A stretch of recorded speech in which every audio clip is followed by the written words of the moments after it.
Doctora, ¿en qué cosas cree ahora más que antes? Sigo creyendo en la justicia como ideal, ¿no? Y creo mucho más en la gente que antes. Siempre creí, no soy creyente de ninguna religión, por lo tanto me queda creer en la gente y creer en que, en que los diálogos son posibles, en que las construcciones colectivas de pensamientos y de ideas son posibles, y en eso sí creo. ¿Qué le diría, doctora, a los familiares y a toda esa gente que se expresó y que de pronto fue un número reducido de la gente que tiene claro lo que usted hizo? Que hay que seguir creyendo en la justicia y que hay que reclamar a quien corresponda que se haga justicia. ¿Usted siente que les falló? Siento que hice todo lo que pude, que no fue suficiente, evidentemente, y eso es el medio beso vacío que uno tiene la mala tendencia de ver, pero siento que hice todo lo que pude. ¿Y qué cosas no haría para poder por un instante volver al lugar donde estaba? Es difícil porque uno piensa, voy a evitar enfrentamientos. Evitar enfrentamientos significaría, en esas situaciones difíciles, dar tiempos, seguir dialogando, tratar de que el otro se avenga a lo que uno le está pidiendo, pero eso a su vez demoraba más. Entonces es difícil, lo he pensado más de una vez que otra cosa podía haber hecho. Pero no sé, tal vez buscar más apoyos en otros colegas, pero era muy difícil también. ¿Se sintió sola mucho tiempo? Sí, dentro del Poder Judicial muy sola. ¿Realmente hay independencia de poderes, doctora? Jueces, porque está como está rondando la conversación ese tema. Los jueces somos muy solitarios, a veces no debe ser cosa más solitaria que un juez con su decisión. La tiene que pensar, elaborar, escribir y asumir, convencerse obviamente, ¿no? Hacerlo con convicción. Eso es una tarea absolutamente solitaria. ¿Cuánto influye de otros aspectos? Eso es también todo un arte, ¿no? Como uno tiene que ser independiente, como decía un amigo, de todo menos de la justicia. Y es así. No solamente hay que decir que se es independiente, sino ejercerlo, ¿no? Y la independencia no solamente se mide en cuanto a decirlo, a decir el Poder Judicial es independiente, sino que se debe demostrar la independencia.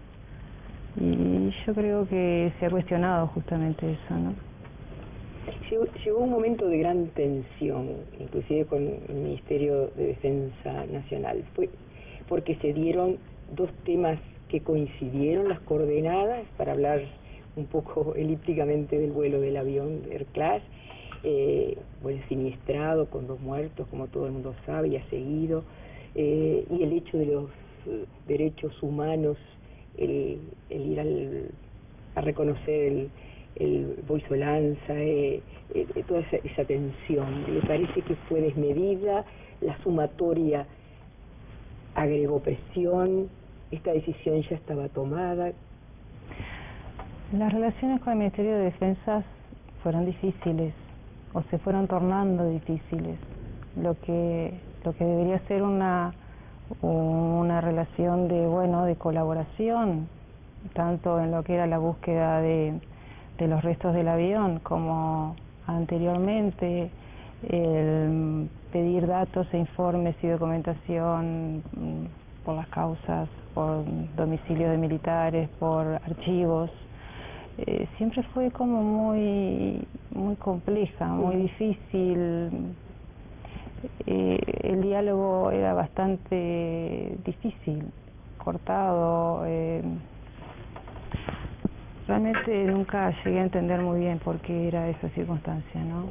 Digo, uno supone que el ánimo de colaboración está en todos los organismos del Estado con respecto a lo que pide un juez dentro de sus cometidos, pero no siempre se veía así. Más allá de que se verbalizara de esa manera, no siempre se ejecutaba de igual forma. Ahora, doctor, usted tiene esa forma de ser tan dulce, tan suave, es su tono de voz. Esconde una persona más muy fuerte, ¿no? Cuando es necesario, sí. ¿Sí? Sí. Y con respecto a la familia, ¿esto cómo le ha jugado? Tener ese rol tan fuerte, sostener posturas y luego... Eso. Es difícil en la casa, uno tiene que tratar de no ser juez y no decidir mucho, de pedir que los otros decidan por uno, porque pasa todo el tiempo decidiendo. Pero bueno, mis hijos tienen clarísimo que lo que no quieren ser es ser jueces. Les quedó claro. No quieren para nada, y tampoco ser abogados. Es triste que uno dé esa imagen, porque en realidad lo que ven es una persona que trabaja, que no tiene fin de semana generalmente, que las vacaciones están generalmente cortadas por audiencias no, por sentencias y por estudios, y bueno, y dicen, no, pero eso es horrible, no podés tener un día libre. No, días libres uno se los toma, pero en realidad no los tiene demasiado. Yo decía, esa forma que tiene usted, con tanta persuasión, con tanta dulzura, diría, no fue muy dulce cuando dijo en página 12 lo que dijo, porque de alguna manera usted estaba aludiendo al síndrome de Estocolmo, cuando dice el presidente Mujica y el ministro de Defensa Nacional, tal vez, como fueron rehenes de la dictadura, palabras más, palabras menos, no pueden percibir la importancia que tiene el tema de la violación de los derechos humanos. Es como si ellos hubieran tenido o tuviesen una simpatía o una condescendencia. Sí, yo creo que es la falta de objetividad. ¿No? O no sé, cayó muy duro, no sé si cayó duro capaz, pero me parece que objetivamente deberían verse así.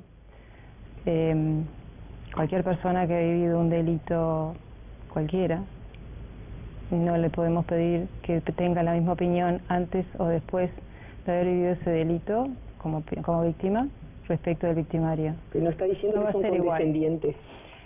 No dije que eran condescendientes, dije que no podían ser objetivos. Y me parecía que no podían ser objetivos, y lo sigo pensando. Y tal vez un poco eso, por lo menos, era lo que trataba de entender, a ver por qué encontraba esa especie de freno, cuando se hablaba de impulso y el freno, por ejemplo en el caso del Ministerio de Defensa, o por ejemplo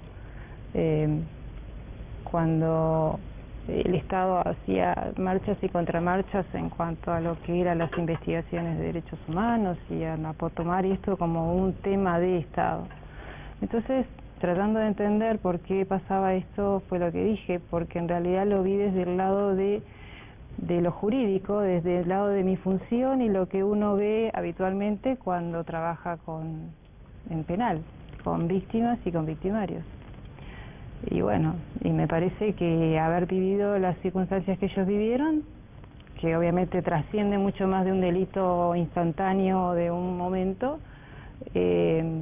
evidentemente los debe haber marcado mucho, pero también los marcó a muchas otras personas que no están ni en la presidencia, ni en el Ministerio de Defensa, ni en ninguna parte del gobierno, a todo un montón más de víctimas que algunas transitaron por el juzgado, pidiendo justamente que se supiera, o derecho a saber qué fue lo que pasó con sus familiares, o quién fue el que les torturó de la manera que les torturó y les dejaron secuelas irreversibles, o mujeres violadas.